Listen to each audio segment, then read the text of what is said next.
ఇప్పుడు నేను డబ్బులు అసలు అడిగితే అది ఆపాలంటే ఏం చేయాలి? ఎస్సీ ఎస్టీ అల్ట్రాసిటీ కేసు పెట్టాలా? ఎవరు పెడతారు? వీళ్ళకు ఆ అడ్వాంటేజ్ ఉంది కదా. ఓకే, నీ మీద పరువు నష్ట దాబా ఇస్తాం నువ్వు గట్టిగా అడిగితే అని వీళ్ళే రివర్స్ చేస్తారు. ఓకే, 10 రూపాయలు వడ్డీ అడుగుతా అంటే అమ్మో 10 రూపాయలు చట్టానికి దగ్గర నేరం కదన్నా. అవును. అట్లా ఎలిగేషన్ చేస్తే ఆగుతుంది టాపిక్, మనం బ్లేమ్ అవుతాం. మరి నీ మంచి చేసినది అలా అన్న, నువ్వు నీ దగ్గర నేను వచ్చినా, నువ్వు నా దగ్గరకు వచ్చినావారా శివ వెళ్తురు?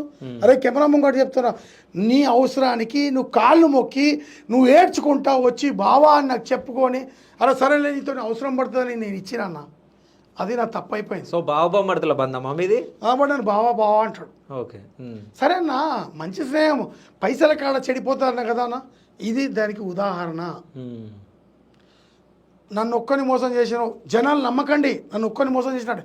మరి ఈ శివ స్టూడియోలో చూడండి ఎంతమంది బాధితులు ఫోన్ చేశారు. వాళ్ళన్న ఇప్పుడు రైతు గీతు అన్నీ ఉత్తనే రావు కదన్న. సరే అన్న, నా విషయమా నాకు ₹1 ఇచ్చేయలేదు, ఓకే అన్న వేసిన అనుకుంటా, మళ్ళీ నేను కష్టపడతా సంపాదించుకుంటా, ఓకే.